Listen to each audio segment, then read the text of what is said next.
और उनको बुलाने के साथ साथ मैं आपसे एक और रिक्वेस्ट करूंगा कि यार बिल्कुल वीडियो ऑन करके बैठ जाएं, पेन और पेपर लेकर बैठ जाएं, मोबाइल शोबाइल को बंद कर दें और थोड़ी देर के लिए अपने आप को आइसोलेट कर दें, क्योंकि आज का टॉपिक भी बहुत हॉट है। और क्योंकि आज करक्यूमिन वाली हल्दी की बात होने वाली है तो मैं पी भी रहा हूँ उसे, उसी को, इसीलिए। Right. So on to Dagar sir. Sir welcome. Thank you sir, thank you Patia sahab, and thank you everyone. Straight way to the topic चलते हैं क्योंकि 25 मिनट हो चुके हैं।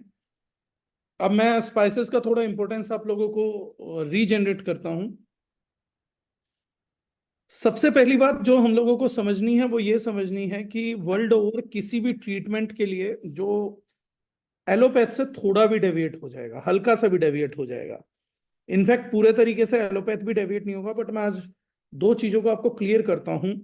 उससे आपको पता लगेगा कि एक व्यक्ति को वेलनेस के होराइजन में रहने के लिए कोई बहुत ज्यादा प्रयास नहीं करना, कुछ चीजों को बुनियादी समझना है। हमारी फूड साइकिल को थोड़ा सा समझिए, हम क्या क्या खाते हैं। हम लोग जो खाते हैं और जो चीजें हमें रिजल्ट देती हैं, हम सबसे ज्यादा खाते हैं ग्रेन्स, सीरियल्स, सीड्स। गेहूं के बीज खा रहे हैं, चावल के बीज खा रहे हैं, चावल बोलते हैं उनको, गेहूं के बीज खा रहे हैं, बाकी चीजों के सीड्स खाते हैं। हम फ्रूट्स खाते हैं जिन्हें फूड बोलते हैं। हम उसके बाद वेजिटेबल्स भी खाते हैं। अगर कोई बोले कि बीमार आदमी को क्या खाना चाहिए, तो बीमार आदमी को जैसे ही बोला जाएगा क्या खाना चाहिए, तो एकदम से ग्रेन्स हटा लिए जाएंगे। वो कहेंगे बीज खाना बंद कर दो, गेहूं खाना बंद कर दो, चावल खाना बंद कर दो। और मरीजों के लिए हम लोग मिलने जाते थे तो पहले क्या लेके जाते थे? फ्रूट्स। फल क्यों लेकर जाते हैं हम? क्योंकि ग्रेन्स पेट भरने के लिए बहुत अच्छा प्रोडक्ट है, लेकिन बीमारी को ठीक करने के लिए अच्छा प्रोडक्ट है फ्रूट्स। इसलिए जो हमारे बुजुर्ग थे ना, वो फ्रूट्स पे जोर देते थे, ड्राई फ्रूट्स पे, फ्रूट्स पे, इन पे बहुत जोर रहता था। फिर कुछ लोगों को बीमारियां हो जाती हैं तो उनके फ्रूट्स भी बंद कर दिए जाते हैं, फ्रूट्स भी नहीं खाना है। उन लोगों को क्या दिया जाता है? उन लोगों को बोला जाता है वेजिटेबल खाओ, स्पेशली हरे पत्तेदार सब्जियां खाओ। अनेमिया हो गया तो हरी पत्तेदार सब्जी लो, सूप लो, लौकी खाओ। ये वेजिटेबल का जो दर्जा है थोड़ा सा और ऊपर आ गया। अब बात करते हैं मेडिसिन की। हालत और ज्यादा खराब हो गई, बेवकूफी और ज्यादा कर दी। ग्रेन्स ग्रेन्स ग्रेन्स खाते रहे, फ्रूट्स नहीं खाए। ग्रेन्स और फ्रूट्स खाते रहे, वेजिटेबल बिल्कुल नहीं खाई। वेजिटेबल बिल्कुल नहीं खाई, अब हालत और ज्यादा खराब हो गई। अब क्या करें? अब बारी आ जाती है दवाइयों की। दवाइयों तक आते आते एक कैटेगरी नई लॉन्च हो जाती है हमारी, जिसको हम बोलते हैं हर्ब्स, जो भोजन नहीं होती लेकिन जिनकी थोड़ी सी भी मात्रा आपकी बीमारी को काट सकती है। जैसे तुलसी जी, सामान्य हर्ब या जड़ी बूटी जिसका हम प्रतिदिन प्रयोग कर सकते हैं।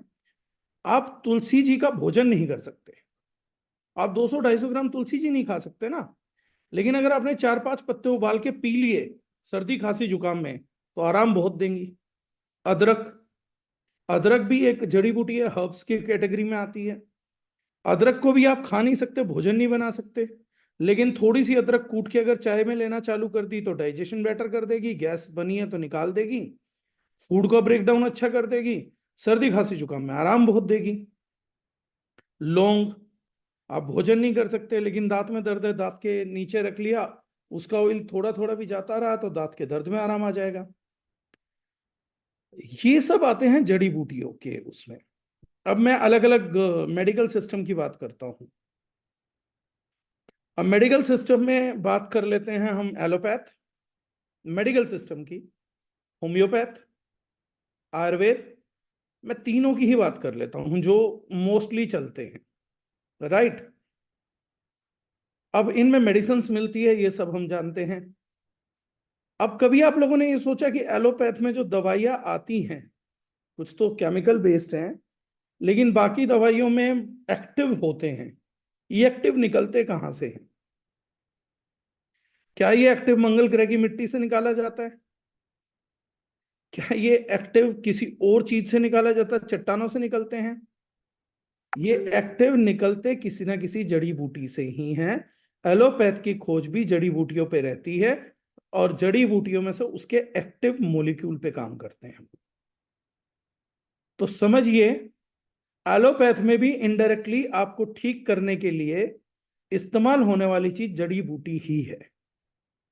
लेकिन एक अगर आधा ग्राम की गोली है या 300 mg की गोली है, उसमें एक्टिव 2.5 mg पड़ा रहेगा और 287 mg कोई ना कोई केमिकल होता है जो वो डाल देते हैं। Active 2 mg, 2.5 mg, 5 mg, 7 mg, इस प्रकार से एक्टिव्स को यूज करेंगे। आप होम्योपैथ में जाइए, होम्योपैथ में भी आपको ठीक करने के लिए, इलाज के लिए क्या दिया जाएगा? गोलियों में दें या अल्कोहल बेस्ड में दें, मदर टिंचर में दें, देंगे तो आपको जड़ी बूटी ही, या तो किसी चीज की जड़ देंगे या बूटा देंगे, जड़ी बूटी ही देंगे और कुछ नहीं देने वाले हैं आपको। अब बात करते हैं आयुर्वेदिक सिस्टम की। आयुर्वेदिक इंटीग्रेटिव साइंस है। आयुर्वेद इंटीग्रेटिव साइंस क्या है? आयुर्वेद बोलता भैया देखो, सांस लेने का तरीका भी ठीक करो, भोजन करने का तरीका भी ठीक करो, भोजन भी ठीक करो। और हमने कहा अगर भोजन भोजन ये सब ठीक ना हो, सांस लेने के तरीके ठीक ना हो, सोने उठने के तरीके ठीक ना हो, तो हम क्या करें? उन्होंने कहा बड़ा सिंपल है, अगर ऐसा कुछ हो तो आप दवाइयाँ खाओ। तो हमने कहा जैसे क्या दवाई खाएं हम? तो उन्होंने कहा जड़ी बूटियां होती हैं, फिर अगर ये सब नहीं होगा तो सब्जियां खत्म, फ्रूट्स खत्म, अब मिलेंगे तुम्हें जड़ी बूटियां, हर्ब्स मिलेंगे। तो आयुर्वेद में भी अगर हम मोटे तौर पे देखें तो इलाज हर्ब से होगा। लेकिन आयुर्वेद एक अलग साइंस है, बहुत इंटेलिजेंट लोगों की बहुत ही जबरदस्त साइंस है, मतलब कोई कंपैरिजन ही नहीं हो सकता। तो हमने उनसे पूछा कि अब बीमार होने पे जड़ी बूटियां खानी चाहिए, काढ़े पीने चाहिए? तो आयुर्वेद ने कहा नहीं नहीं नहीं, पागल हो क्या, कितना अच्छा हो बीमारी हो ही ना। आज लोग बोल रहे हैं वेलनेस इंडस्ट्री जन्म ले रही है, ये बात वही व्यक्ति बोल रहा है जिसने आयुर्वेद नहीं पढ़ा, जिसने आयुर्वेद में लिखा हुआ नहीं पढ़ा, स्वस्थ से रक्षिता रक्षता, जिसने ये नहीं पढ़ा, वो आदमी बोल रहा है वेलनेस इंडस्ट्री जन्म ले रही है। मैं बोल रहा हूं वेलनेस इंडस्ट्री दोबारा जन्म ले रही है। ये 40-50 साल जो हम आंख मूंद के एलोपैथ के भरोसे बैठे रहे, वहां से निकल के अब हम दोबारा वेलनेस की गोदी में बैठने जा रहे हैं। सर और मैं मसाले, पूछ सकता हूँ, सॉरी मैंने डिस्टर्ब किया आपको, वो निकल जाएगा। जो अभी आपने बोला था वो क्या बोला था सर? स्वास्थ्य से रक्षिता रक्षता। स्वास्थ्य है रक्षिता रक्षता। आयुर्वेद में स्वास्थ्य की रक्षा करना ही प्रथम धर्म है। ओके।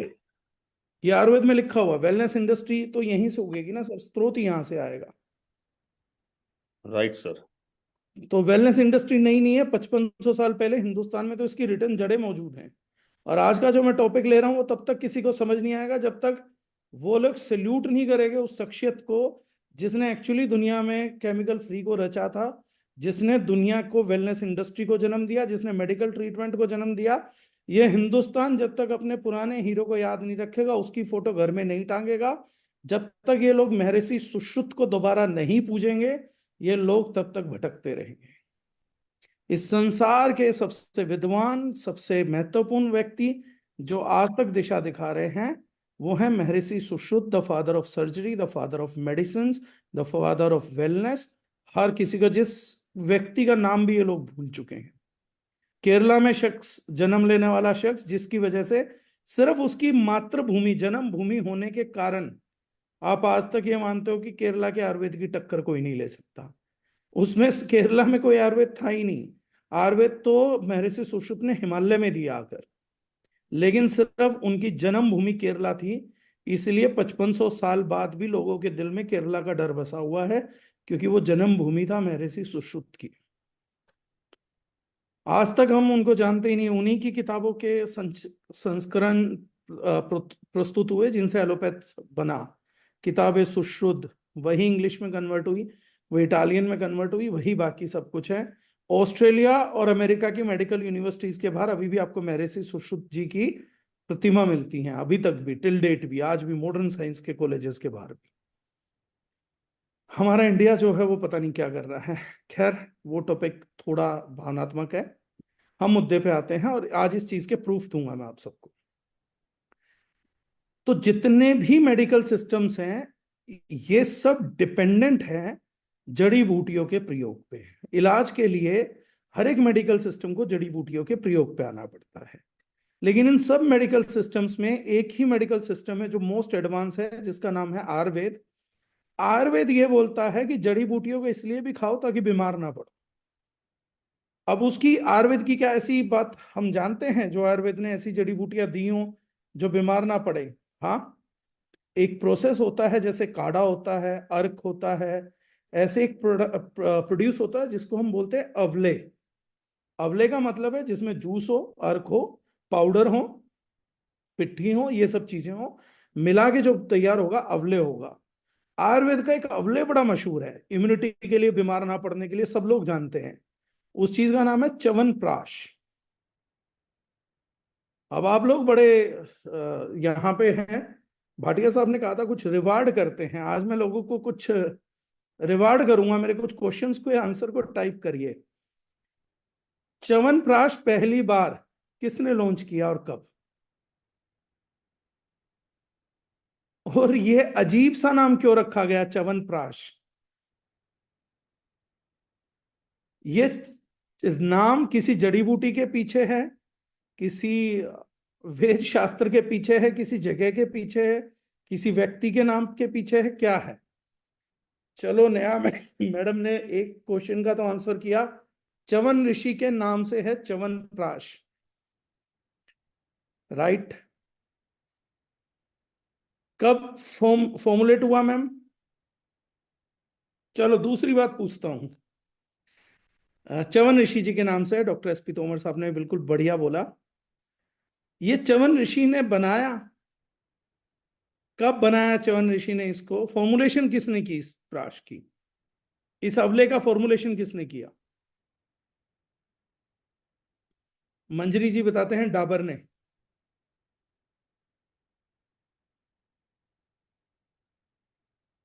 च्यवनप्राश का फॉर्मुलेशन किसने किया? उनको कुछ बीमारी हुई थी तो उन्हें जो दवाई दी गई थी, तब वो च्यवनप्राश के नाम से विख्यात हुआ। ऋषि च्यवन जी को वो बीमारी थी जो पा मूवी में अमिताभ बच्चन को हुई थी, समय से पहले, असामयिक बुढ़ापा। और उस टाइम बताया जाते हैं उन्होंने भगवान धन्वंतरी को बुलाया था और उन्होंने ये फॉर्मुलेशन पहली बार करा। और ऋषि च्यवन का यौवन लौटाने के लिए जो अवले बना था, वो च्यवनप्राश बना और इतना पॉपुलर हुआ। वो फॉर्मुलेशन जिसने ऋषि च्यवन को उनकी जवानी लौटा के दे दी, उसका नाम च्यवनप्राश पड़ा। इस चीज का आयुर्वेद में उल्लेख है फॉर्मुलेशन में।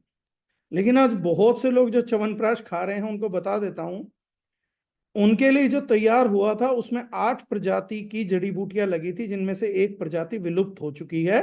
अब च्यवनप्राश बनाया ही नहीं जा सकता। ये एग्जाम्पल मैंने क्यों दिया? ये एग्जाम्पल मैंने इसलिए दिया कि जड़ी बूटियों को कैसे खाया जाए ये आयुर्वेद में बहुत पहले बताया गया है। तो जिसको अपना बुढ़ापे से जवानी नहीं चाहिए थी, जिसको जवान ही रहना है, उसके लिए भी च्यवनप्राश दिया जाने लगा कि आप इसे खाते रहो, बूढ़े ही नहीं होंगे। उनकी तो बुढ़ापा लौट के आया था, बूढ़े ही नहीं होंगे। आज लोग एंटी एजिंग की प्रोडक्ट की बात कर रहे हैं, पूरे वर्ल्ड का सबसे बड़ा एंटी एजिंग प्रोडक्ट है च्यवनप्राश, सबसे पॉपुलर है, प्रूवन रिजल्ट्स के साथ है। आज नहीं बन सकता अनफॉर्चुनेटली, क्योंकि एक प्रजाति खत्म हो गई उस जड़ी बूटियों की। हम लोगों ने ऐसी बहुत सारी चीजें करी। नीम की दातुन मैंने उस दिन बताया, एक जड़ी बूटी जिसको दांतों की प्रोटेक्शन के लिए यूज किया जाता था। गेहूं का ज्वारा हम लोग यहाँ पे प्रयोग करते थे। सर्दी में डलने वाली पिन्नियां, ये सब वेलनेस के प्रोडक्ट्स हैं, लेकिन हम लोगों ने इनको समझा नहीं। लेकिन एक और हम लोगों की बड़ी अचीवमेंट थी। अब मैं मॉडर्न साइंस के टाइम से आपको समझाता हूं। अब आप देखिएगा मॉडर्न साइंस का क्या से है। तो ये हमने प्रमाणित कर लिया कि बीमारी से, इलाज से बचने के लिए जड़ी बूटियों का प्रयोग हम लोगों को जरूरी है। मॉडर्न साइंस ने एक चीज ढूंढी। अब आप मेरे साथ बने रहिएगा, मैं मॉडर्न साइंस को कनेक्ट कर रहा हूं आज से 5500 साल पहले। और मैं ये मानता हूं कि शायद ये काम मेरे अलावा अभी तक ग्लोब पे किसी ने नहीं किया है, कि इकट्ठे करके, एविडेंस करके दोनों चीजों को साइमल्टेनियसली इंटीग्रेटेड साइंस का रूप बनाया हो। ये मैं पर्सनल अचीवमेंट लेना चाहूंगा। मैं यहाँ पे बात करना चाहता हूँ एक मॉडर्न साइंस के कॉन्सेप्ट की, जिसका नाम है ऑक्सीजन रेडिकल एब्जॉर्बेंस कैपेसिटी। और मैं चाहता हूं सब लोग इस पे ध्यान दें। ये पूरे वर्ल्ड के अंदर सबसे बड़ा टॉपिक चल रहा है आज की तारीख में। फ्री रेडिकल्स को एब्जॉर्ब करिए तो एंटी एजिंग होगा, डायबिटीज नहीं होगी, कैंसर नहीं होगा, डीएनए डैमेज नहीं होगा, बड़ी सारी ऐसी चीजें बताई जा रही हैं। थोड़ा सा इसे आगे बढ़ाते हैं। अब हम बात करते हैं मॉडर्न, बहुत सारी एमएलएम कंपनी इस चीज की बात करती हैं, राइट। मैं बात करना चाहूंगा सर बेस्ट सुपर फूड्स की। ये शायद शेयर स्क्रीन करने के बाद भागता ज्यादा इधर उधर।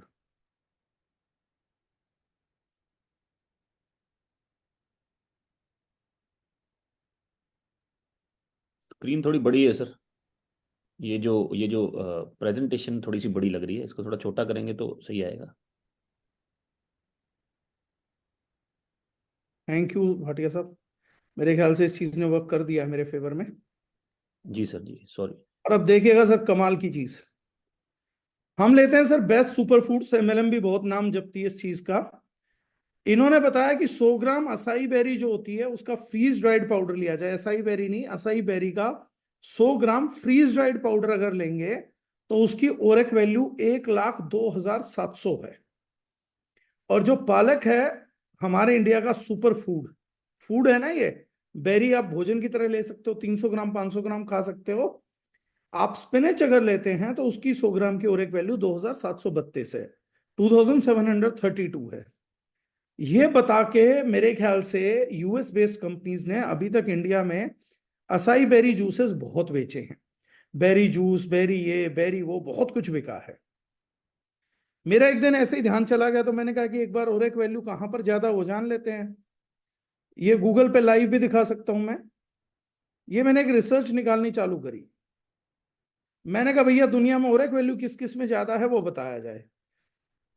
तो इन्होंने कहा अगर आप क्लोव ले लें, लौंग ले लें, तो उसके 100 ग्राम में ओरेक वैल्यू 3,14,446 है। असाई बेरी में 1 लाख थी, वो भी फ्रीज ड्राइड पाउडर में, एक्सट्रैक्ट में। और ये कह रहे हैं कि यहाँ एक्सट्रैक्ट करने की जरूरत ही नहीं है। अगर लौंग है तो 3,14,000 ओरेक वैल्यू है उसकी पर 100 ग्राम। इतने माइक्रोमोल मिल जाएंगे आपको 100 ग्राम में। दूसरा है सुमक ब्रांड, ये भी मसाला है। तीसरा है सिनेमन, दालचीनी, इन्होंने कहा 2,67,000 उसमें है। चौथा इन्होंने कहा सोरगम में है, हाइटेनिन फूड है, 2,40,000 उसमें है। पांचवें में फिर ये मसाला उठा लाए, बोले ओरिगेनो में सबसे ज्यादा है। छठे में फिर मसाला ही उठा लाए, कह रहे हल्दी में उससे भी ज्यादा है, 1,59,000 है। सातवें नंबर पे इन्होंने कहा कि ये असाई बेरी में फ्रीज ड्राइड पाउडर। सर आंखें खुल गई आज तो। मतलब ये सातवें नंबर पर वो भी फ्रीज पाउडर है। और छठे नंबर पे ये बोल रहे हैं टर्मरिक ग्राउंड, ग्राउंड टर्मरिक जो है वो छठे नंबर पे है। और सातवें नंबर पे freeze dried powder acai berry का, जिसको मार्केट करा जा रहा है, बेचा जा रहा है, बड़े बड़े लेवल पे करा जाता है। उसके आगे हम बढ़ते हैं तो कोकोआ, 11वें नंबर पे जीरा, स्पाइसेस में क्यूमिन सीड। 12वें नंबर पे फिर मकाई बेरी आएगा लेकिन कंसंट्रेटेड पाउडर आएगा। ध्यान देखिए लिस्ट बनाते हुए भी कितने समझदार हैं। दूसरों के तो रो की बात कर रहे हैं अमेरिका वाले, अपने कंसंट्रेटेड पाउडर ड्राई की। 13वें नंबर पे फिर स्पाइस आ गया पार्सले। 15वें नंबर पे फिर स्पाइस आ गया तुलसी। 17वें नंबर पे फिर स्पाइस आ गया कड़ी पत्ता। और इसी तरीके से आप देखेंगे तो सारे स्पाइसेस एंटीऑक्सीडेंट रैंकिंग में दुनिया के बेचे गए और मार्केट किए गए प्रोडक्ट से सब ज्यादा है। यानी अगर एंटीऑक्सीडेंट के तरीके से आप चलें तो एंटीऑक्सीडेंट्स की खोज भी 5500 साल पहले हो चुकी है इंडिया में, रिटर्न के तौर पे। और जो बेस्ट एंटीऑक्सीडेंट फूड हैं वो आपके घर में ही मौजूद थे, राइट। अब आगे चलते हैं। क्या ये बात कहीं और साबित हुई? हाँ, ये है Asian Pacific journal of tropical biomedicine, ये उसका पब्लिकेशन है, 2014 की फरवरी में पब्लिश हुआ। और क्लोव को इन्होंने लिखा अ प्रीशियस स्पाइस। इन पर्सन्स ने इस पे रिसर्च करी। ये सारे अंग्रेज हैं, नाम से मेरे को तो पढ़ने में भी नहीं आएंगे। डिएगो फ्रांसिसो कोर्टेस रोजास, ये नाम भी गलत पढ़ रहा हूं मैं, पर जो मेरी प्रोनाउंसिएशन है उसी में पढ़ पा रहा हूं। Claudia Regina Fernandes de Souza, Wanderley Pereira Oliveira. Laboratory of R&D on pharmaceutical process, pharmaceutical process की ब्राजील की R&D है ये।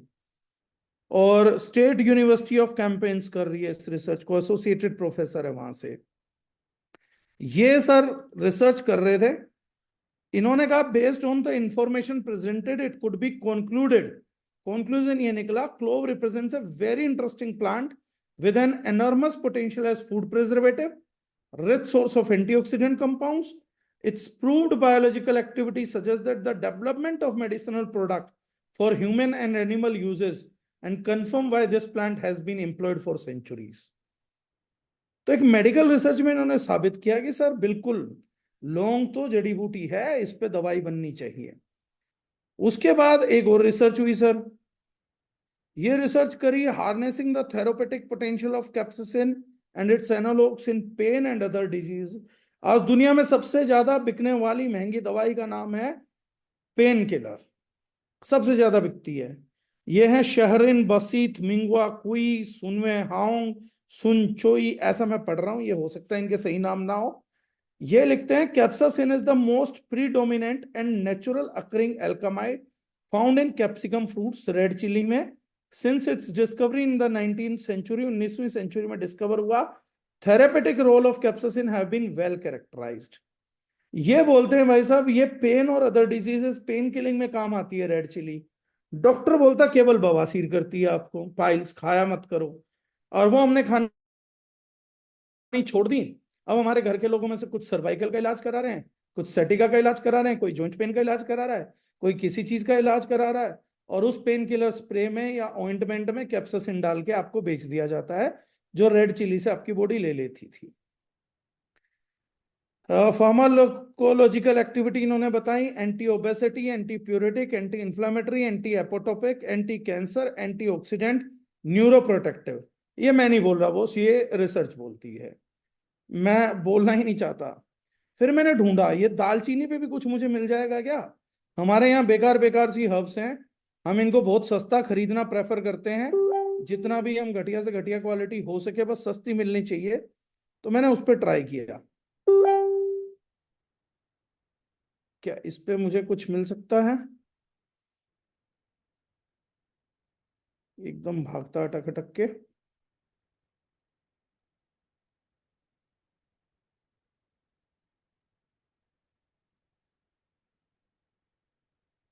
ये कुछ इसी में फाइट है सर, या तो एकदम पीछे निकल जाता है या आगे निकल जाता है। चलिए आ गया ये पर दोबारा। एक बार बंद करके दोबारा ऑन कर लो सर, शायद सही ठीक हो जाए।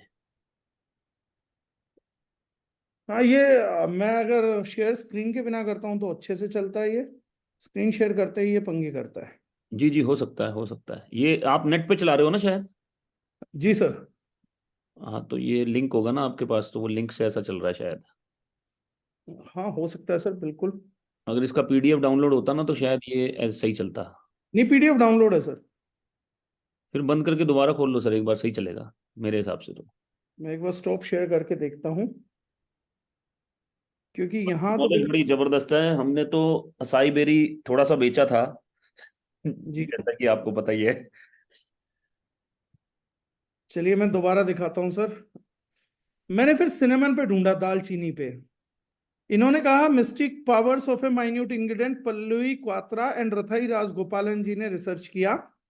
2800 बीसी इन्होंने बताया कि ईसा के जन्म से पहले 2800 साल पहले सिनेमन को मेडिकल ग्रेड में गिना जाने लगा था। मॉडर्न साइंस ने क्या क्या बताया, मॉडर्न साइंस ने बताया कि भैया ये कोलेस्ट्रॉल कम करती है, डायबिटीज नहीं होने देती, कैंसर नहीं होने देती, कार्डियो प्रोटेक्टिव है, हार्ट को प्रोटेक्ट करती है, इन्फ्लेमेशन नहीं होने देती, एंटी माइक्रोबियल है, एंटीऑक्सीडेंट है, ब्रेन की शक्ति को बढ़ाती है, ऐसा मॉडर्न साइंस ने कहा। ये मुझे दालचीनी पे मिला थोड़ा सा रिसर्च वर्क, राइट सर।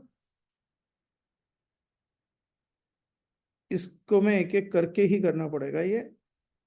फिर मैंने एक और कमाल की चीज ढूंढी सर, मैंने इसे अपने देश में कभी बिकते हुए नहीं देखा है, और आप लोग आश्चर्य करेंगे कि मैंने इसको बिकते हुए कभी क्यों नहीं देखा। ये है sir chemo preventive role of coriandrum sativum against gentamicin induced renal histopathological damage in rats. Abhijeet Lakhera, Aditya Ganeshpurkar, Divya Bansal, Nazneen Dubey, इन्होंने एक रिसर्च करी सर 2015 की जून में। इन्होंने कहा जो ड्रग्स लेने से, एलोपैथिक ड्रग्स लेने से नेफ्रोटॉक्सिसिटी होती है, किडनीज को नुकसान पहुंचता है, ये इन्होंने साफ लिखा है। वो मोस्ट कॉमन कारण है रीनियल फेलियर का, किडनी फेलियर का, ये यहां लिखा हुआ है। ये मैं नहीं बोल रहा, ये सब लोग बोल रहे हैं। इन्होंने कहा कि जो जेंटामाइसिन है धनिये में, वो जो है नेफ्रोटॉक्सिक पोटेंशियल जो है इसमें, इन्होंने बताया कोरिएंडर, धनिया, is a important medicinal plant known for its hepatoprotective, diuretic, carminative, digestive and anti-helminethic potential। इन्होंने कहा कि जो ड्रग्स इंड्यूस्ड नेफ्रोपैथी है उस किडनी को भी साफ करने में, फिल्टर करने में ये प्रोडक्ट बहुत कमाल का साबित हो सकता है। जिस धनिया को कोई हिंदुस्तानी खरीदता नहीं है, मुफ्त में लेने के लिए लड़ाई करता रहता है, इन्होंने कहा कि ये बहुत अच्छा साबित हो सकता है। उसके बाद भाटिया साहब आज पी रहे थे हल्दी, कुरकुमिन, उसकी रिसर्चेस पे हम ना ही जाएं तो बढ़िया रहेगा, क्योंकि भरी पड़ी हैं, कितनी निकालनी पड़ेंगी उनका समझ भी नहीं आएगा। और ये सारे फॉरेनर्स ने करा है, राइट। ये एक एक चीज है। अब ये फादर ऑफ वेस्ट ने कहा let food be your medicine and medicine be your food. ये क्यों कहा, ये मेरे ख्याल से आप लोगों को थोड़ा समझ में आया होगा। Clinical effect of curcumin in enhancing cancer therapy, cancer therapy के लिए वो कह रहे कुरकुमिन यूज करिए। अब कुछ और भी इंटरेस्टिंग चीज थी जो मैंने ढूंढी थी, अब उस पे चलते हैं एक बार। क्या ये सब कहीं रिटर्न में था? स्पाइसेस और आयुर्वेदा का कोई कनेक्शन है? ये वो कनेक्शन है सर। ये सुश्रुत संहिता की टेबल को 4 अप्रैल 2019 को international journal of health science and research में छपने के लिए भेजा गया। जो सुश्रुत संहिता में महर्षि सुश्रुत ने टेबल बना के दी थी, वो यहां पर करी गई। मैं इसको थोड़ा जूम करता हूं ताकि आप लोग देख पाए इस चीज को कि ये था क्या। कमाल की चीज है ये रिसर्च। उसके बाद ये अगर नहीं भी चलेगा तो कोई बात नहीं, मैं सलाह करूंगा थोड़ा सा मैं ये दिखा पाऊं जूम करके तो बहुत बेहतरीन होगा। हालांकि ये दिखाने की चीज है। ये रिसर्च पेपर आप लोगों को अभी भी मिल जाएगा। मैं जो दिखाना चाह रहा हूं वो समझिएगा। एज इट इज सुश्रुत संहिता से उन्होंने टेबल उठा के भेजी।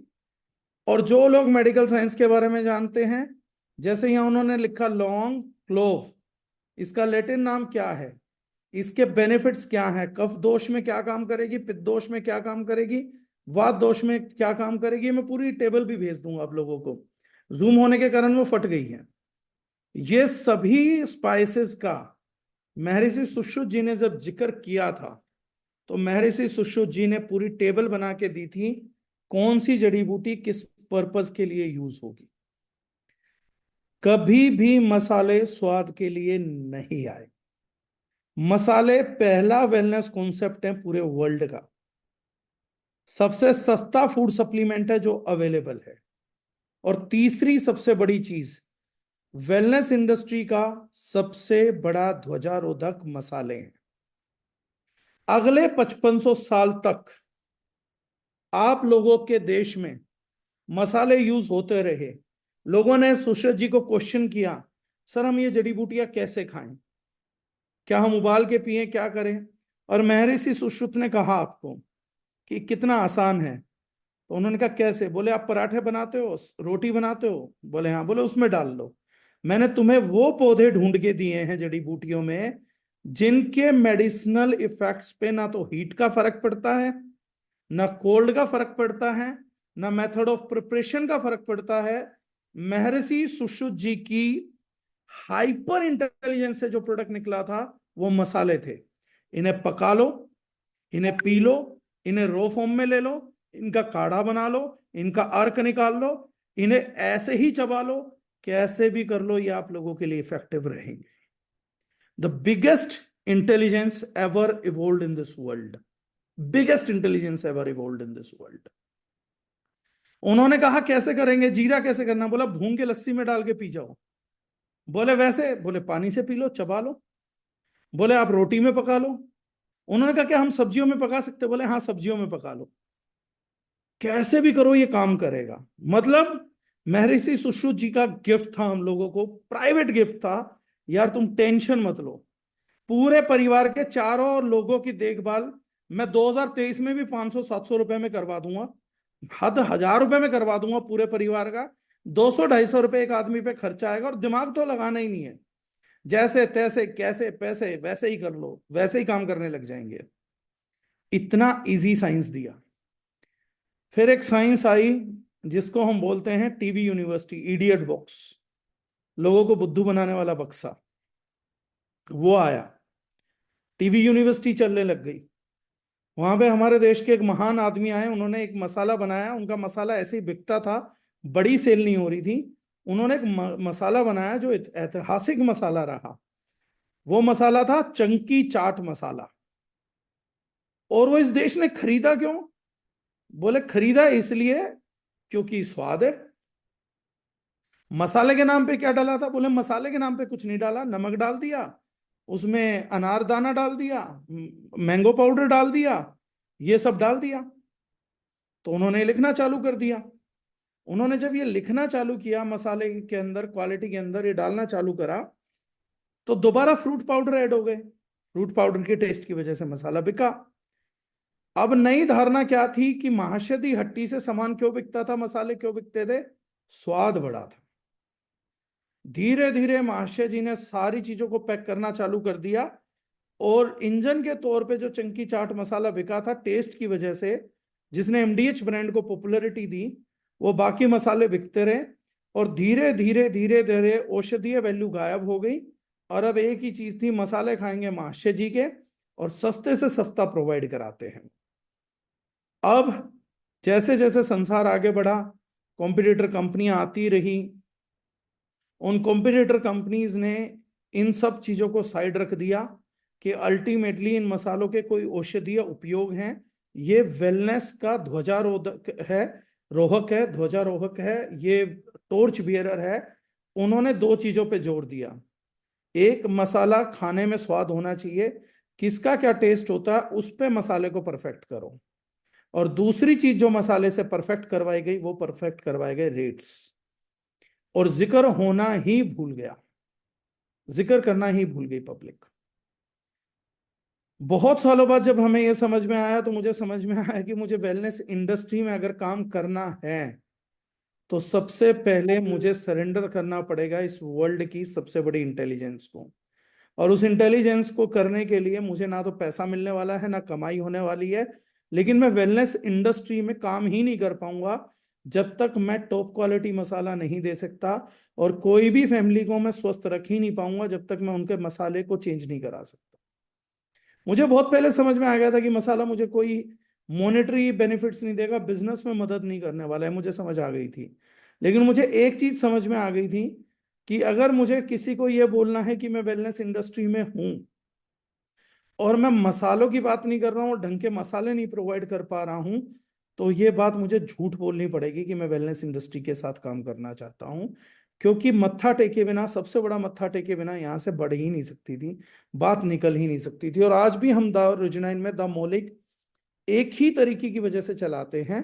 वो बड़ा सिंपल रीजन है मसालों को चलाने का हमारा, कि हम लोगों को वेलनेस पे अगर लेके जाना चाह रहे हैं, तो सबसे पहले उनके फूड और उनके स्पाइसेस को हमारे को क्वालिटी करना पड़ेगा। और एक लॉन्ग टर्म के बाद, या शायद इस टाइम ग्लोब में हम एकमात्र कंपनी है जिसने मसालों को इस चीज पे नहीं तोला कि टेस्ट क्या है, बाकी चीजें क्या हैं। हमने क्या देखा कि हल्दी में कुरकुमिन आता है या नहीं आता है, क्योंकि सुश्रुत जी का जो लॉन्च करने का विचार था, वो ना हल्दी के टेस्ट से था, ना कलर से था, कुरकुमिन परसेंटेज से था। और महर्षि सुश्रुत जी ने वैरायटी क्यों नहीं लिखी? क्योंकि उस टाइम पे फार्मिंग नहीं थी, जंगलों से चीजें आती थी, तो वो उन चीजों को ओरिजिनल रखना चाहते थे। इसीलिए हमने लिखा Damolik, not just organic but the best. क्यों? बेस्ट कैसे हुए, कैसे डिक्लेयर कर रहे हैं कि हम बेस्ट हैं? किसी का टेस्ट कुछ है, किसी का टेस्ट कुछ है। कोई किसी टेस्ट को पसंद करेगा, कोई हो सकता हमारे लाल मिर्च के रंग को पसंद करे, कोई हो सकता ना करे, कोई हो सकता उसकी तीक्ष्णता को पसंद करे, कोई हो सकता ना करे। मसालों में लोग आज टेस्ट की वजह से तोलते हैं ना। हमारे पास एक ही चीज थी कि लैब में जाया जाए और इन चीजों को साबित किया जाए। तो सबसे बड़ी जो चीज है वो ये है कि 5% कुरकुमिन वाली हल्दी देने वाली पहली कंपनी हम बने, जिसका लैब रिपोर्ट भी है, लैब टेस्ट भी है। और ये बात पूरे वर्ल्ड के पटल पे किसी पैकेजिंग में पहली बार आई, तो वो आप लोग चेक कर सकते हैं कि वो दारुजनाइन ने दिया। उससे पहले किसी लेवल पे कभी कुरकुमिन का जिक्र नहीं आया था। और मेरे को बड़ा प्राउड है कि मेरे इस इनिशिएटिव के बाद टाटा जैसे ग्रुप ने, जिन्हें मैं अपना आदर्श मानता हूं, उन्होंने इनिशिएटिव मेरे से 4 साल बाद लिया और 2% कुरकुमिन लिखा। ये हमसे पहले कभी किसी ने किया ही नहीं था। We were the first people who brought this concept back. और इसके सबूत हैं जो बाकी हैं। बाकी मैं इस सेशन के बाद रिपोर्ट्स अपनी शेयर भी करूंगा, और आप लोगों से उम्मीद करूंगा प्राइवेटली उनको वॉच करेंगे, आगे शेयर नहीं करेंगे, ताकि सब लोगों को ना पता लगे कि दारुजनाइन किन स्पेसिफिकेशंस पे पर्टिकुलरली काम करती है। हम लोगों ने लाल मिर्च दी तो उसका एसएचयू कंटेंट चेक किया। वर्ल्ड में बेस्ट लाल मिर्च जो यूज होनी चाहिए वो 50,000 एसएचयू कंटेंट की होती है। हमारे में 48,500 निकला। सिमिलरली क्लोव में कंटेंट होता है यूगेनोल, पूरे वर्ल्ड में हाईएस्ट निकलता है 14%। दारुजनाइन की लौंग के अंदर, यूगेनोल लौंग के अंदर निकलता है, हमारा निकला 11.8%। हमने अपनी काली मिर्च चेक करी, काली मिर्च में कंटेंट निकलता है पिपरीन, बायोप्रीन भी कुछ लोग बोलते हैं, पिपरीन निकलता है। वर्ल्ड की जो bestest of the bestest use होती है, जिनको टॉप लेवल मान लिया जाता है, उनमें पिपरीन कंटेंट होता है 4%। और एक स्पेशल ग्रेड आता है जो होता है 6%। दारुजनाइन की काली मिर्च में 6% बायोप्रीन कंटेंट है। और ये सब कुछ लैब टेस्टेड है, लैब प्रूवन है। ये कोई भी ऐसी बात नहीं है कि जो कंपनी कह रही है कि मैं बेस्ट हूं या बेटर हूं, और कोई व्यक्ति कहे कि जी मैं एग्री नहीं करता। ये सब लैब टेस्टेड, और कोई भी दूसरा व्यक्ति इनवाइटेड है इन सब चीजों को चेक कराने के लिए अपने माध्यम से। तो दोबारा जो साइंस खत्म हो गई थी, आज पूरे ग्लोब में इस प्रकार का प्रोफाइल रखने वाला मसालों में अगर किसी कंपनी का नाम है तो वो सिर्फ और सिर्फ दारुजनाइन है, नो वन एल्स। और किसी के पास मेडिकल साइंस बेस्ड कोई प्रोडक्ट है ही नहीं। There is nothing. Someone is using white board. ये हमारे यहाँ चलता रहता है, राइट? आज बिल्कुल। पूरे ग्लोब के अंदर अगर आप किसी भी कंट्री में देखेंगे तो the kind of specifications what you are having inside Damolik, ये दूसरे किसी भी ब्रांड के पास नहीं है। कई लोग इस नजरिए से देखेंगे हमारे को, क्या अच्छा है क्या बुरा है, टेस्टी क्या है। तो मैं आज क्लियर कर देता हूँ, दामोलेक टेस्ट पे नहीं जाता, कलर पे नहीं जाता। जैसे कुछ लोगों ने हमें कहा कि आपकी लाल मिर्च रंग नहीं छोड़ती, क्योंकि हमने रंग छोड़ने के लिए लाल मिर्च को चुना ही नहीं है। हमने चुना है उसकी पेन किलिंग एबिलिटीज को समझते हुए। हम लोगों ने एक हल्दी में कुरकुमिन रंग छोड़ने के लिए नहीं चुनी है, हमने चुनी है कुरकुमिन परसेंटेज देने के लिए, ताकि वो एंटी कैंसर इफेक्ट दे, एंटी कोलेस्ट्रॉल इफेक्ट दे, हड्डियों को मजबूत करे। हमने धनिए को इसलिए नहीं चुना कि वो टेस्ट बहुत बेहतर दे, हमने धनिए को चुना इसलिए ताकि वो किडनीज को फिल्टर करता रहे। अगर किसी के दिन में 2 ग्राम 5 ग्राम जा रहा है तो उसकी किडनीज ब्लॉक नहीं होनी चाहिए। हमने जीरे को इसलिए नहीं चुना कि वो तड़क भड़क कितनी करेगा। और कोई लाइव डेमो देखना चाहे तो जीरे से लाइव डेमो देख सकते हैं आप अपने घर का जो पुराना जीरा है उसको रख के चबाइएगा मुंह के अंदर, आपकी जबान से ऐसे ही चला जाएगा। हमारा चबाएंगे तो जबान जलने लगेगी। वो उसके ऑयल कंटेंट की वजह से होता है, उसकी एंटीऑक्सीडेंट कैपेसिटी की वजह से होता है। इसलिए आप लौंग नहीं चबा सकते। तो ये जो चीजें हैं, ये दामोलिक ब्रांड का बेसिक रूट है। अब अगर हमने मेथी चुनी, तो जो लोग बोलते हैं हमने मेथी पी थी डायबिटीज में रिजल्ट नहीं आया, मैं बाकी नहीं जानता। हमारी मेथी पीजिए रिजल्ट आएगा, हमारा अजवाइन लीजिए रिजल्ट आएगा, हमारा सौंफ लीजिए रिजल्ट आएगा। महर्षि सुश्रुत जी से और चरक जी से एक गलती हो रखी है, उन्होंने आते हुए वर्ल्ड में फार्मिंग नहीं देखी, और ये तो बिल्कुल नहीं देखा था कि ग्रीन हाउस इफेक्ट में फार्मिंग हो जाएगी। आज मैं बोलता हूं ऑर्गेनिक जो है वो कन्वेंशनल से भी बड़ा फ्रॉड है। कैसे फ्रॉड है? ऑर्गेनिक हल्दी, हल्दी की एक्चुअली में ऑर्गेनिक प्राकृतिक उगने की जो बेल्ट है वो है हमारी साउथ और नॉर्थ ईस्ट। लेकिन आज ऑर्गेनिक हल्दी जो ज्यादातर पैक होती हैं वो उगती है यूपी और हरियाणा, जो उसकी बेल्ट ही नहीं है। तो नागपुर के संतरों को दिल्ली में उगा के बेचा जा रहा है क्योंकि वो ऑर्गेनिक है। नागपुर के संतरे को अगर दिल्ली में ऑर्गेनिक भी बेचा जा रहा तो उससे बढ़िया है रसायन वाला खा लो, जो कम से कम नागपुर का है, क्योंकि उसमें कम से कम कुछ बेनिफिट तो हैं जो प्रकृति ने दे रखे हैं। तो ये सबसे इंपॉर्टेंट पार्ट है कि हमें प्रोडक्ट चुनना है तो सिर्फ ऑर्गेनिक नहीं। ऑर्गेनिक गुमराह कर सकता है, हमें ये देखना पड़ेगा उसके एक्टिव कंटेंट की बात हो रही है या नहीं हो रही। हल्दी से अगर कुरकुमिन अलग हुआ तो हल्दी केवल एक पीला पाउडर बन के रह जाएगी, जिसको आप जिस भी रेट पे खरीद रहे हो महंगा ही खरीद रहे हो। उससे बढ़िया तो कोई भी प्राकृतिक येलो कलर खरीद लो, आपको 30-40 रुपए किलो आ जाएगा। अगर रंगी खरीदना तो 250 रुपए किलो क्यों। और अगर करकुमिन खरीदनी है तो उसका बाजारी रेट 16,000 रुपए किलो है। तो अगर कुरकुमिन 16,000 रुपए किलो है, रंग 40 रुपए किलो है, इसके बीच में आपके साथ खिलवाड़ होता है। तो कई लोगों ने मुझसे बोला कि सर आप 5% कुरकुमिन क्यों लेकर आए। क्योंकि मेरा यह मानना है फूड आइटम्स के अंदर सिल्वर गोल्ड नहीं होता। आपको मैं ये चॉइस नहीं कर सकता कि आप भोजन में अपने बच्चों को सिल्वर देंगे, प्लेटिनम देंगे, गोल्ड स्टैंडर्ड दूं या डायमंड स्टैंडर्ड दूं। भोजन, अच्छा भोजन, और जो आपके शरीर में बीमारियां ना पनप दे, ये भोजन सबका अधिकार है। तो उस भोजन पे ही हम लोगों की पकड़ होनी चाहिए। ये सिल्वर गोल्ड नहीं चलेगा इस कैटेगरी के अंदर कि सर जो सस्ता खरीद सकते हैं उन्हें नॉन ऑर्गेनिक दे देते हैं, जो महंगा खरीद सकते हैं उन्हें ऑर्गेनिक दे देते हैं, और जो 5% कुरकुमिन खरीद सकते हैं उनको हम 5% कुरकुमिन दे देते हैं। ये तो डेफिनेटली सेल्स भी नहीं हुआ, ये तो चोरी है। जो जैसे मूर्ख बने उन्हें मूर्ख बनाओ। समझदार चीज तो एक ही है सर, मसालों के बारे में समझाओ। इस बात को जब आप पब्लिक में करेंगे, चीफ मिनिस्टर से करेंगे, बड़े ब्यूरोक्रेट्स के साथ करेंगे, तो लोग आपको इसलिए ज्वाइन नहीं करेंगे कि एमएलए में, लोग आपको इसलिए ज्वाइन करेंगे क्योंकि आपने उन्हें वो रास्ता दिखाया जिस रास्ते की वो तलाश में आज दर दर भटक रहे हैं। नेटवर्क मार्केटिंग को मैं हमेशा बोलता हूं this is an education industry. आज मुझे अगर किसी को जोड़ना है बीइंग ए कस्टमर, तो मैं मसाले की कहानी सुना के जोड़ लूंगा। फैक्चुअल चीजें हैं, सारी बात सामने है एकदम। कोई भी मुझे रोक नहीं सकता। मैं सेमिनार के लिए लोगों को इनवाइट कर सकता हूँ छाती ठोक के, क्योंकि मैं पैसा नहीं सिखाने वाला हूँ। मैं पूरे शहर को इनवाइट कर सकता हूँ कि जो तुम मसाले खा रहे हो सच्चे मसाले के, यही सुनने के लिए मुझे एक बार आओ। उसमें से 20% 30% लोगों ने भी डिसीजन लिया तो मेरा तो बिजनेस चल निकला। लोग ज्यादा से ज्यादा क्या करेंगे, हम तुम्हारी बातों को चेक करेंगे। हाथ जोड़ के बोल रहा हूँ, प्लीज करो, प्लीज गूगल पे जाओ, प्लीज विद्वानों से मिलो, प्लीज बुद्धिमानों से मिलो, प्लीज जो लोग थोड़ी समझ रखते हैं उनसे मिलो, और जानो कि हम सच्चे हैं कि झूठे हैं। मैं तुम्हारा लैब टेस्ट कराऊंगा, यही तो हम चाहते हैं प्रभु, आप कराएं। सबका कराएं, हमारा ना कराएं, सबका कराएं। लैब टेस्ट होना चाहिए, क्यों नहीं होना चाहिए। कॉमोडिटी कम्युनिटी होना चाहिए। जो चीज औषधि है, हर्ब्स हमारे से बीमारियां दूर रख सकती हैं, और सबसे शानदार औषधियां सबसे कम कीमत में मिलती हैं सर। पूरे वर्ल्ड की सबसे शानदार औषधि सबसे कम कीमत पे मिलती है, बस उन्हें मसाला कहा जाता है। अगर हम ये 100-150 रुपए 50 रुपए सोचना छोड़ दें परिवार के लिए, तो हम संसार के सबसे बेहतरीन मसाले को खा सकते हैं अंडर ए ब्रांड नेम दामोले। ये बड़ा स्पष्ट है। दूसरी बात है टेस्ट। टेस्ट पे मैं आप लोगों के नहीं जाऊंगा। टेस्ट कोई कुछ खा लेता है, कोई कुछ खा लेता है, कोई लाल मिर्च को सिर्फ इसलिए खाता है क्योंकि तीखी होनी चाहिए, चाहे कैप्साइसिन परसेंटेज कम हो, एसएचयू कंटेंट कम हो। हाँ, वहां पर हम स्पेसिफाई नहीं करते। हम टेस्ट में नहीं जाते। जैसे एक मिर्च का नाम मुझे पता, मैं नहीं लूंगा।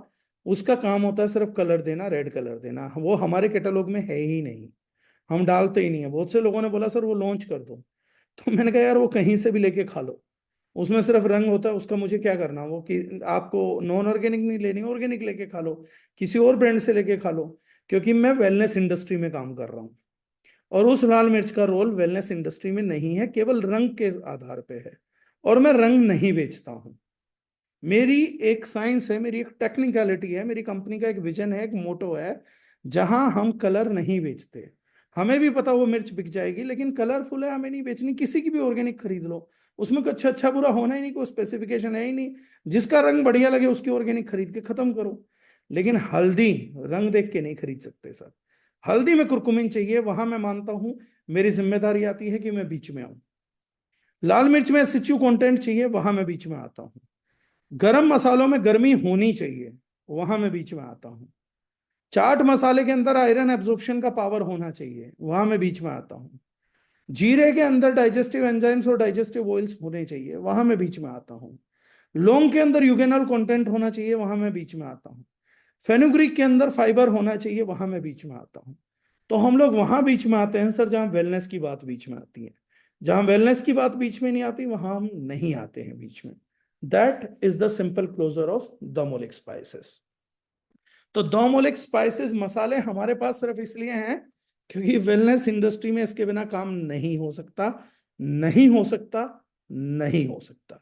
अगर किसी के पास गुड क्वालिटी स्पाइसेस नहीं है और वो कंपनी, वो इंस्टीट्यूट, वो व्यक्ति आपको सप्लीमेंट बेच रहा है, तो वो व्यक्ति मोर ऑफ अ कमर्शियलाइज्ड है रादर देन टारगेट ओरिएंटेड, अपने मिशन ओरिएंटेड नहीं है।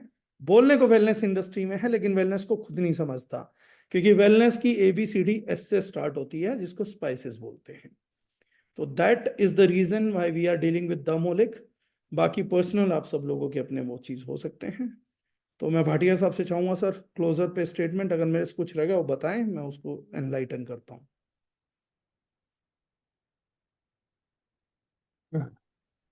सर कोई सवाल तो बचा ही नहीं है।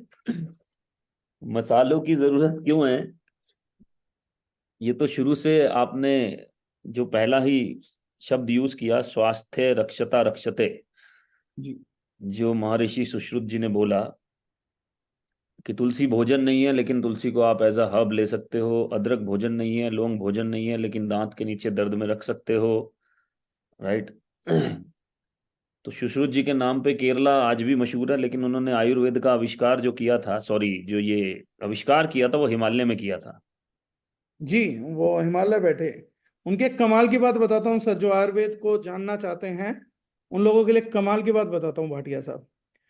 जी कोई सर। भी अगर आयुर्वेद को ये समझना चाहता है कि आयुर्वेद की ताकत क्या है, महर्षि सुश्रुत केरला पैदा हुए, ट्रैवल करके हिमालय आ गए, हिमालय में उन्होंने एक कुटिया बना ली।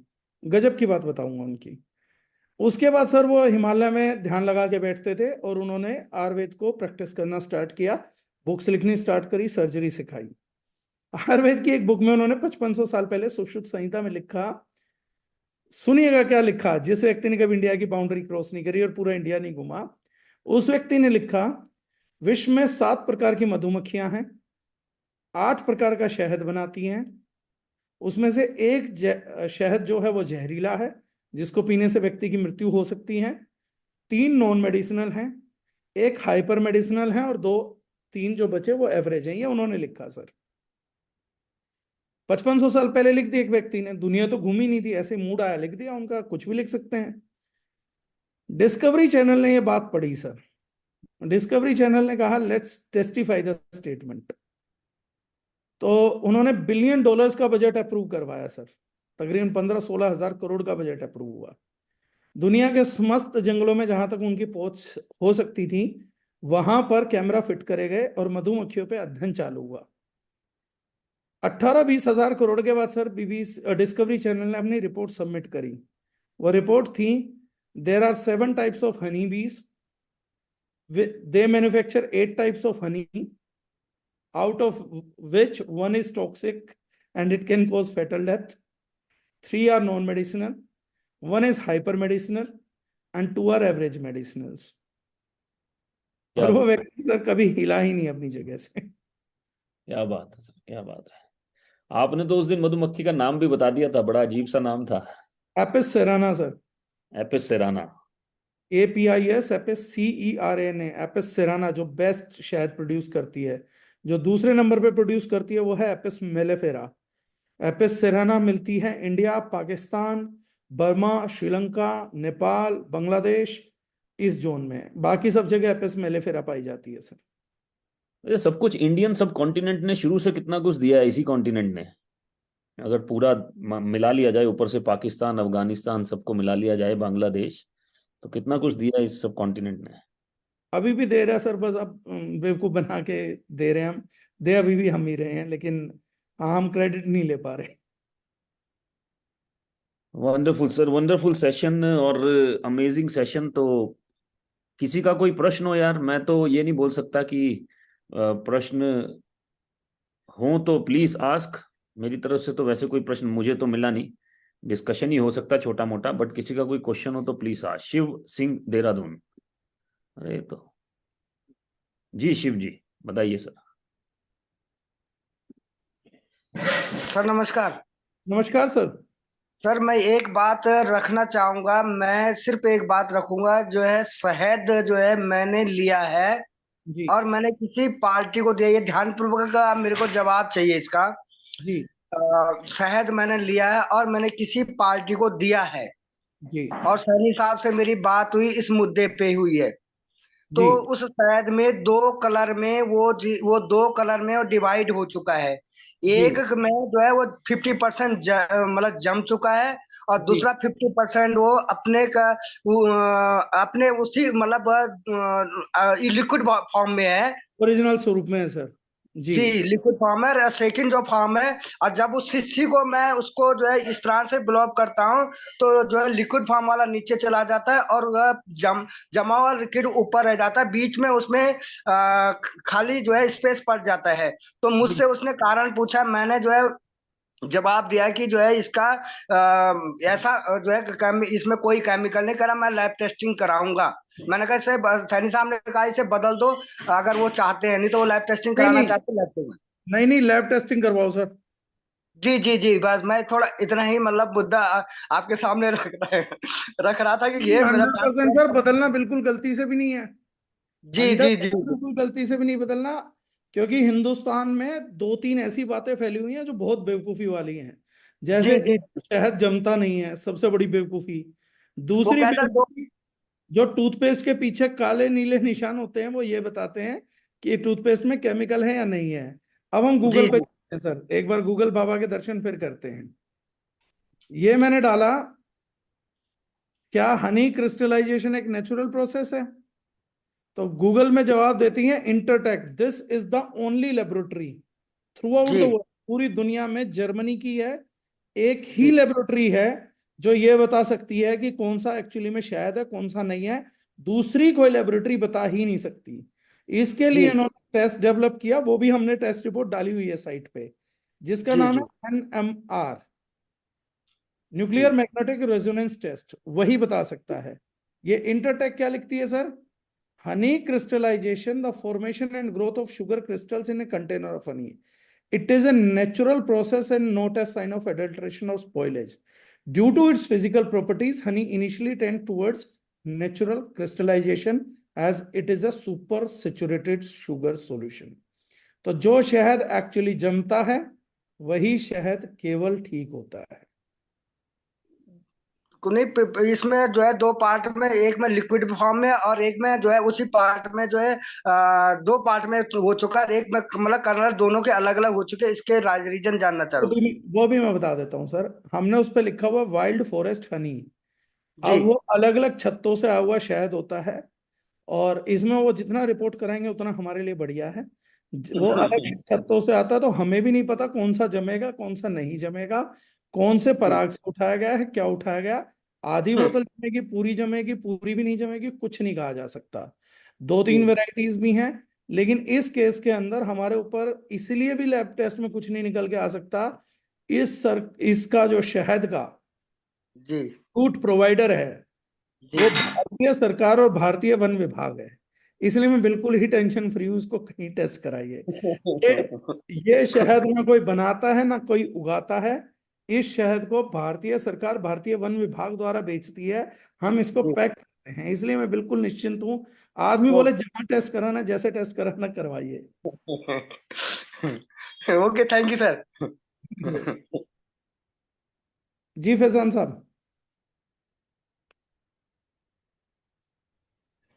जी, गुड इवनिंग सर, कैसे हैं आप? मैं अच्छा हूँ सर, आप बताएं आप कैसे हैं? सर मैं मोहम्मद फैजान खान उत्तराखंड से बात कर रहा हूँ। जी सर प्लीज। मैंने जितने लोगों को भी हनी और ऐसे ऐसे पुराने लोगों को यूज कराया है, वाकई वो कहते हैं रियल हनी यही है, हाँ, तो जंगल बोलते से निकला हुआ शहद है सर, पहले भी ऐसा निकलता था आज भी। इसीलिए हैं। मैंने सिर्फ वैरायटी लॉन्च करी, wild forest Honey. Organic honey भी लॉन्च नहीं किया क्योंकि वो खेतों से आता है। हमने बहुत बहुत बहुत बहुत पुराने लोग जो वाकई जो हनी का व्यापार करते हैं, उनको जब ये हनी डिलीवर करा ना, तो वो कह रहे हैं वाकई ये रियल हनी है। चाहे रामपुर हुआ, चाहे मुंबई हुआ, चाहे गुजरात हुआ, यहाँ तक कि ड्यू दमन तक मैंने पहुंचाया है और ये लंदन तक प्रोडक्ट गया है। Thank you so much sir. और कहीं भी डालिए, पूरे कॉन्फिडेंस के साथ डालिए सर, कंफर्म है, सभी को और बोल। और मेरा जो काम है वो ज्यादातर हर्ब्स एंड हिल्स और दामालिक स्पाइसेस पे और हनी को लेके बहुत अच्छा काम है। जी, और जो मेन मेरा काम है वो दामालिक स्पाइसेस पे ही है। Thank you sir, thank you so much. और दारजुबना इंडस्ट्रीज के एक एक प्रोडक्ट और वाकई नेटवर्क भी बहुत अच्छा बिल्डअप हो रहा है। और मैं एक फ्रेशर था जब मैं दुबई में था सर, आपका सेशन अटेंड करा था अभी।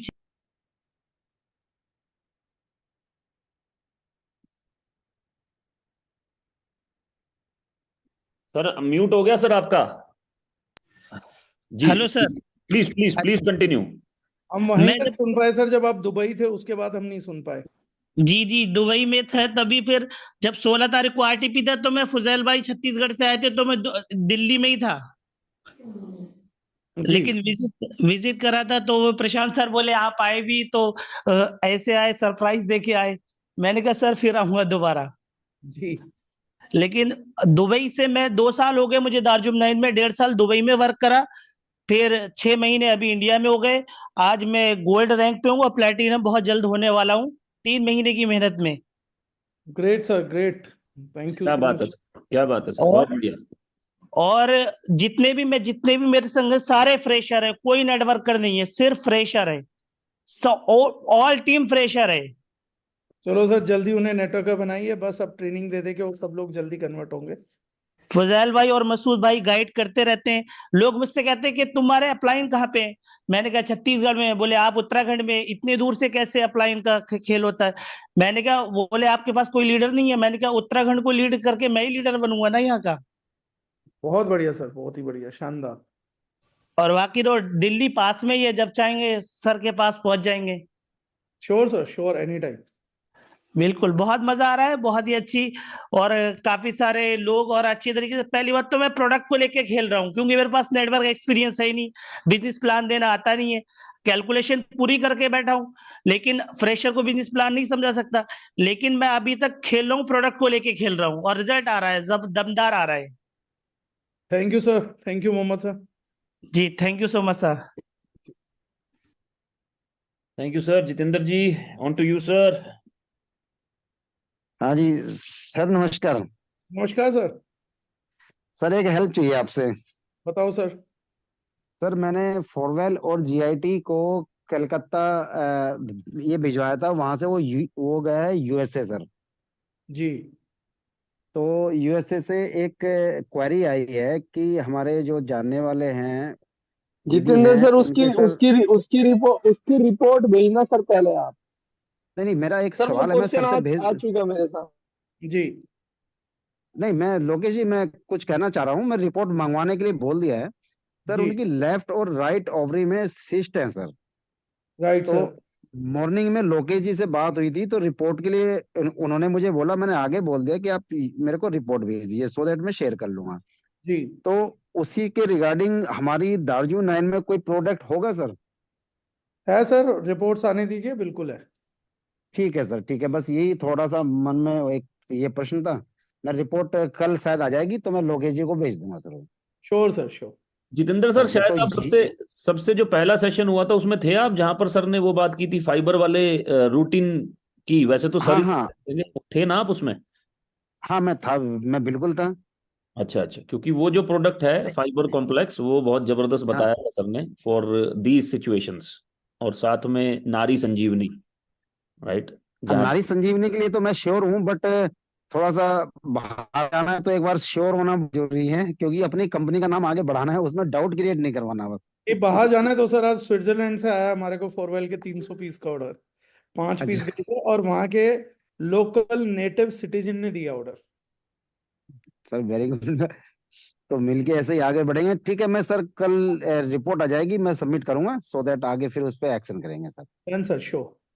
Okay okay sir, thank you sir. Thank you right sir. Sir, right. So sir, on behalf of everyone, thank you so much for such a wonderful session. बहुत thank you बहुत बड़ी sir, धन्यवाद thank you sir. Sir. और hopefully इस महीने की ये जो हमने स्टार्टिंग में जो आपने जो हमें पावर पैक सेशन दिए हैं 3, इन 3 से हम अपने नॉलेज की वजह से इस बिजनेस को जरूर बढ़ाएंगे। और thank you so much sir, and let's do it big together sir. Thank you so much. Done sir, thank you. सो दोस्तों, शानदार सेशन के बाद एक चीज बहुत इंपॉर्टेंट हो जाती है, राइट। कल भी ये चीज बहुत इंपॉर्टेंट थी इस शानदार सेशन के बाद, कि क्या हम अपने घर में, जब सर ने बोला था कि अगर 3,000 का भी केमिकल घर पे पड़ा है तो क्या यूज करोगे आप अपने घर में, क्या 5,000 का केमिकल भी अगर घर पे पड़ा है तो क्या आप यूज करोगे, कि हम अपने घर में इमीडिएटली सब कुछ, बहुत सारी चीजों को रिप्लेस करें, राइट। आज मैं, देखिए, मैं GIT लेकर बैठा हूं, साथ में मेरे पास 4 वेल है। अगर मैं रसोई की तरफ लेकर जाऊं, सारे मसाले चेंज हो चुके हैं, राइट। सारे मसाले चेंज हो चुके हैं। मेरे पास में मेरा न्यूट्रिशन पड़ा है। मैं एक्चुअली न्यूट्रिशन बहुत खाने की आदत है। अच्छा, मेरे को लग रहा है मेरी बॉडी डिटॉक्सिफाई हो रही है। मैं मॉर्निंग में ले रहा हूँ आज की डेट में, सबसे पहले GIT और 4 वेल लेता हूँ, फिर फ्रेश होने के बाद आपका वो क्या बोलते हैं उसे, बेरी जूस। उसके बाद जब मैं थोड़ा सा रनिंग वनिंग करने जाता हूँ थोड़ा सा, तो मैं लेता हूँ LRJ9, राइट। तो ये पूरा दिन इसी तरीके से मेरा न्यूट्रिशन के साथ चलता है। बाकी मसाले हम चेंज कर चुके हैं। सो दिस इज इम्पोर्टेंट, और आपका ही फायदा है अगर आप इसको टाइम पे ले लेंगे तो। क्योंकि मैं ये मानता हूं हमेशा कि जब आप जिस दिन अपना कंसिस्टेंसी डालते हैं उसी दिन से आपका मंथ शुरू होता है, तो फायदा आप ही का है, क्योंकि कंसिस्टेंसी पे 35% डिस्काउंट मिलना है, तो बेनिफिट आपका है इसमें। सो इसी के ऊपर काम करें सब लोग, अपना अपना कंसिस्टेंसी जरूर डालें। और साथ ही साथ जहां जहां हम जाने वाले हैं, अब जैसे we are going to Lucknow परसों, सॉरी, संडे को 7 तारीख को लखनऊ में हमारा सेमिनार है। तो आप लखनऊ भेज सकते हैं लोगों को, वेन्यू ले सकते हैं। लोकेश जी से वेन्यू मिल जाएगा आपको, राइट। सचिन सर से वेन्यू मिल जाएगा आपको, आप अपने लोगों को भेज सकते हैं। मैं चाहता हूं कि सब मिल के काम करें ताकि एक दूसरे का काम बढ़े, राइट। और दूसरी इंपॉर्टेंट चीज कि कल सुबह हम 7 बजे फिर से मिलने वाले हैं ड्रीम बिल्डिंग के सेशन के ऊपर, जो आप आज संतोष नायर जी से सुन रहे थे। कोशिश करूंगा मैं, क्योंकि मैं भी कहीं ना कहीं से सीखा ही हुआ हूं यार। लेकिन मेरे साथ अच्छी बात यह है कि मैंने 2 काम कर रखे हैं, कहीं से भी सीख के मैंने 2 काम कर रखे हैं। क्योंकि मैं हमेशा बोलता हूं कि नेटवर्क मार्केटिंग में एक डायलॉग बड़ा चलता है। वो डायलॉग चलता है, ऊपर से सीखो ऐसे और नीचे सिखाओ ऐसे और बीच में कमाओ पैसे। मैं बोलता हूँ ये डायलॉग बनाने वाला ही गलत है, और ये डायलॉग ही गलत है। ये डायलॉग कंप्लीट कब होता है, जब ऊपर से सीखो कैसे और बीच में खुद करो ऐसे, बाद में किसी को बताओ, राइट। तो ये जो बीच की लाइन है ना आदमी की, कि खुद करो ऐसे, मैंने खुद लिस्ट बनाया है सर। मेरे पास अगर आप लिस्ट देखेंगे तो मेरी लिस्ट इकट्ठी करने की आदत है मुझे। I have a habit of list को इकट्ठा करने की, मेरे पास हैबिट है। मेरे पास GST का पूरा डाटा पड़ा है, पूरे भारत का, ऑलमोस्ट नॉर्थ इंडिया का। कितने नंबर होंगे पता है आपको? तकरीबन और तकरीबन 1,40,00,000, राइट। मेरी आदत है ना, हैबिट है। तो ऐसा नहीं है कि मैं उस पर कुछ काम करूंगा या मैंने उस पर काम नहीं किया, मैंने काम भी किया उसके ऊपर। लेकिन मैं आपको ये बोल रहा हूं कि इट इज वेरी इंपॉर्टेंट कि हम इंप्लीमेंट करें सबसे पहले, और प्रैक्टिस करें उस चीज की। एक बार इंप्लीमेंट करके भी आप नहीं सीख सकते। इंप्लीमेंट करके जब बार बार अभ्यास करेंगे तो ही आप सीख सकते हैं। फिर आप किसी को भी सिखाइए, सही ही सिखाएंगे। प्रॉब्लम कहां है कि हम ऊपर से सीखते हैं, और हमारा एक साइंटिफिक रूल है एक, कि आदमी जब पहली बार सुनता है किसी भी चीज को, समझता है किसी भी चीज को, मात्र और मात्र 2% रह जाती है एक हफ्ते बाद उसके दिमाग में।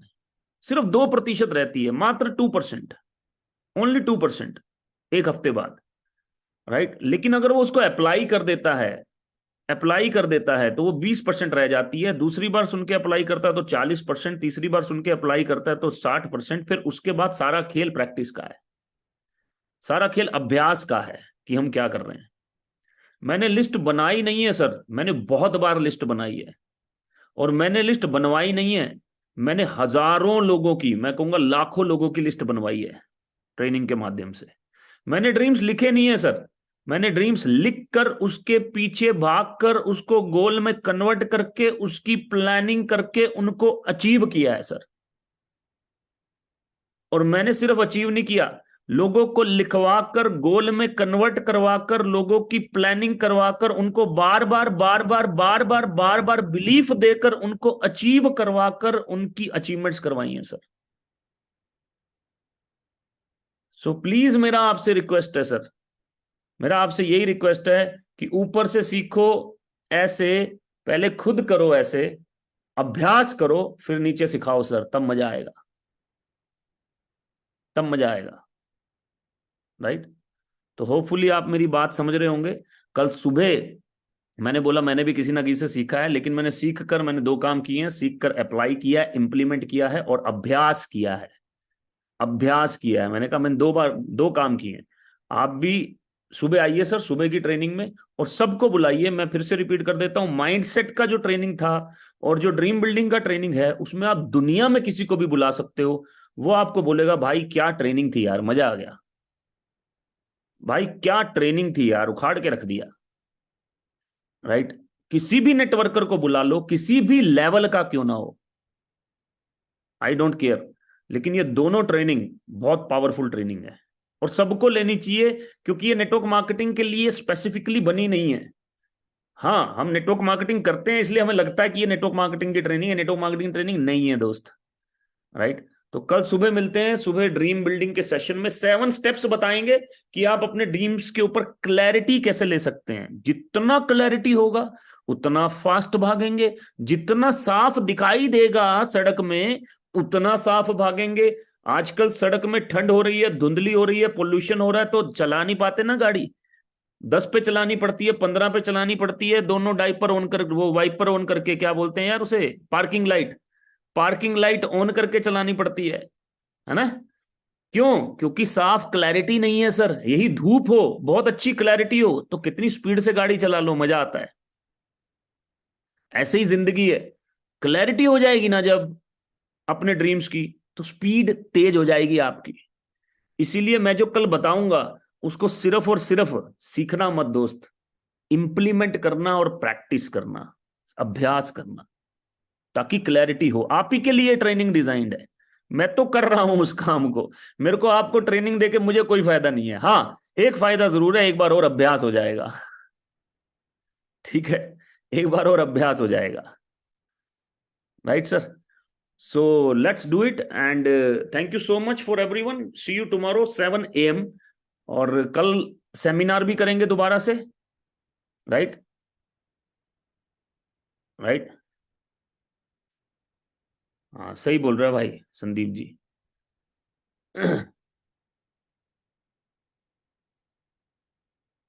जी सर, जी जी बिल्कुल। ड्रीम्स के ऊपर जब बात करेंगे तो जान जरूर फूकी जाती है, हर मुर्दा आदमी को जिंदा किया जा सकता है, क्योंकि जिसके पास रीजन है वो आगे बढ़ सकता है। Right sir? So thank you so much, and see you tomorrow morning.